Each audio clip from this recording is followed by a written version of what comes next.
Okay, I'm sure many of you are aware this is Darth Choco, a Star Wars YouTuber and TikToker, and they recently appeared on Star Wars Theory's live stream where he got a bunch of people on to talk about anything and everything, and I'm simply going to be responding to some of the points that Star Wars Theory and Darth Choco made in that live stream, so here is the first one.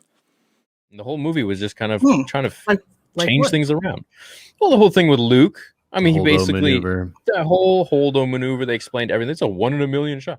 Okay, this is a larger clip that I've broken down into two. So the first part, the whole Holdo maneuver they had to explain in The Rise of Skywalker. How about this then? Do you not think that because of such a rare thing in Star Wars that it is, the Holdo maneuver, we've never seen it before, that the characters within the universe would be curious about how it was done as well as the viewers? Because in my opinion, it makes complete sense. Like, the character questioned why can't they just do that again, because it was a 1 in a million thing. That's why they can't do it again. That's not just explaining out all the plot holes. And then the whole thing with Luke, him grabbing the lightsaber when it's being tossed basically off the cliff or into the fire. The Jedi's weapon deserves more respect. It's like the complete stark contrast of what he was saying in The Last Jedi, and he's now doing it here and saying that, oh, I was wrong, I was this and that. So Luke in The Rise of Skywalker is a complete contrast to Luke in The Last Jedi. Wrong. Did you watch The Last Jedi? Luke's arc in The Last Jedi is like changing from how he was at the start to how he is at the end. Him at the start of The Last Jedi is a complete contrast to him at the end of The Last Jedi, which at the end of The Last Jedi is exactly how he is at the start and throughout The Rise of Skywalker. And Darth Choco is quick to point out that that is his character development, that is his arc. That's what happens. He changes from this person that chucks the lightsaber off the cliff to the one that catches it in the fire. And yes, you may not like that because it seems like he's just going against himself, but that shows his change. Like I honestly don't feel like the majority of fans dislike it. To be But quite what honest. evidence? Yeah, what evidence do you have of that? Because I'd my- love to know. Because honestly, like what I do for a living is trying to engage in that and try to give an accurate depiction of that. And I tell Personally, I feel this shows how Star Wars Theory and Josh from the Den of Nerds are more on the YouTube side of the community instead of the TikTok side, because I feel like on the YouTube side of the community, the larger creators are the ones that dislike the sequels, and I feel like it's the complete opposite on TikTok. I feel like the larger creators like Darth Choco himself, Element 7, etc., are in favour of films like The Last Jedi, The Force Awakens, The Rise of Skywalker, the sequels, pretty much. Now, I know this isn't evidence, but there's also no evidence to suggest that people dislike The Last Jedi. Like, the majority of people dislike it, but they're going to try and bring up some evidence here, and I'm going to shut that down in a second. There's a poll that I hosted a month ago, 510,000 votes. Do you like the sequel trilogy? 25% yes, 75% no. Okay, there is a lot of problems with this, proving that most people don't like The Last Jedi. For starters, the poll was asking if you like the sequel trilogy as a whole, which includes The Rise of Skywalker, which Darth Choco literally said is his least favourite film. It also includes The Force Awakens, which he said is dead middle for him. Another huge part is that this is going out to Star Wars Theory's fans. Now, I know these polls can end up on people's recommended, but he has posted them, so the majority of people that see it will be ones that are subscribed to him. Now, people that are subscribed to him are more likely to have the same opinions as him, because you subscribe to people that you agree with, and his opinions are that he doesn't like the sequel trilogy. So the chances are most people that see that poll will click no, they don't like it, which they did. And there is still 25% of people that did like the sequel trilogy as a whole, and we don't know how many of that is The Last Jedi, so that proves absolutely nothing. Fine. Full on ignited his lightsaber in front of him as he was asleep. Correct. Yes. To kill him. Yes. So I'm saying he did not sneak into the room to kill him. He sneaked in to I agree with that. Mental, to see where But he a was. lot of people have. Now, Darth Choco actually makes a really good argument here, so if you want to watch the full video, obviously it's on Star Wars Theory's channel, but I find this really quite worrying that Star Wars Theory, when his job is to make Star Wars videos based on facts and opinions he forms from those facts, gets something like this wrong, Luke did not go in there with the intention to kill, as Darth Choco says. He went in there to look into his head to see what was happening, and he reacted very quickly by igniting his lightsaber without fully thinking it through.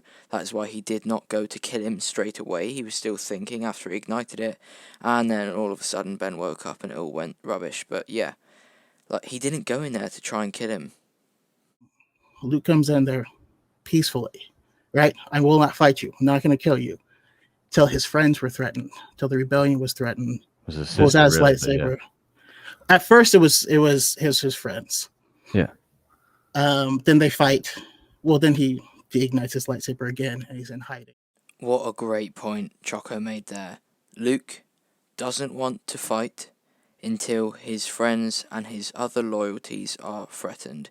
He didn't want to kill Kylo until when he looked in his head and he realised that all of the Jedi in his academy that he's sworn his life to protect were in danger from Kylo.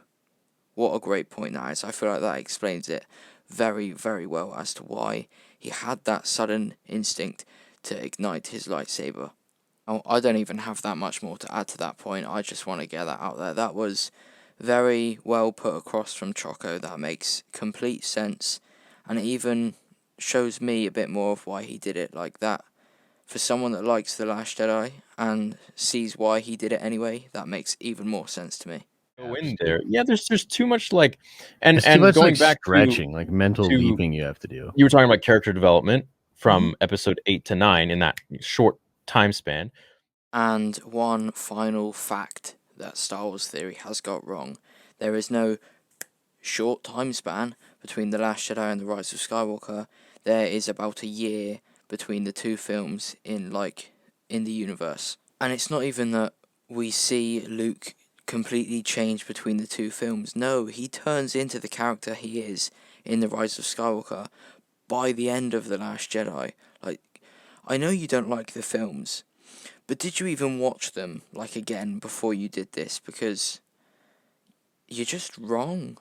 Now, some final thoughts and a summary. So just to put this into context, The Last Jedi is not my favourite film like Darth Choco, but I do like it, so I'm not heavily biased towards it.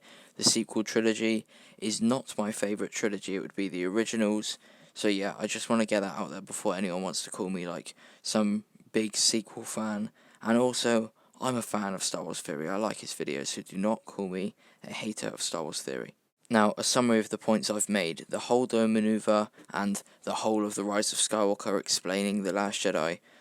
Some of the characters within the Star Wars universe would be curious about things that happened as well. I want to say that. Another thing, a mistake by a character is not a bad piece of writing. It is that the character is not perfect. One of these mistakes being Luke igniting his saber in front of Ben. Now, I know Theory is a huge Luke fan, so it may be hard to accept this, but it is true. Luke is not a perfect person. The poll that you used has no evidence towards people disliking The Last Jedi, as they could love The Last Jedi and really, really hate The Force Awakens and The Rise of Skywalker, so then as an overall they dislike the sequel trilogy.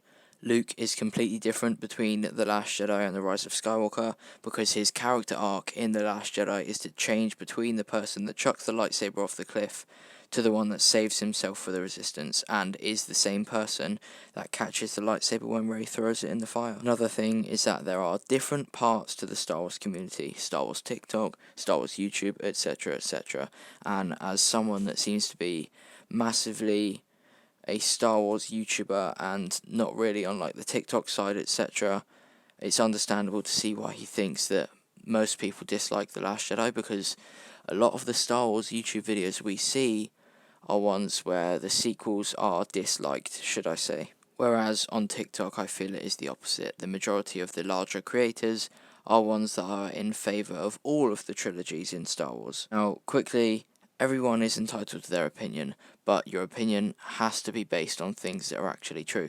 And like I pointed out a few times, some of his opinions are based on incorrect things. And also, when you're trying to gauge what everyone in this fan base thinks, you should try and look for places outside of your own fan base, because your fan base is more likely to share your opinions, so the poll was a bit unfair. That's ignoring the fact that it didn't even answer the question at hand of The Last Jedi alone, and it was the sequel trilogy.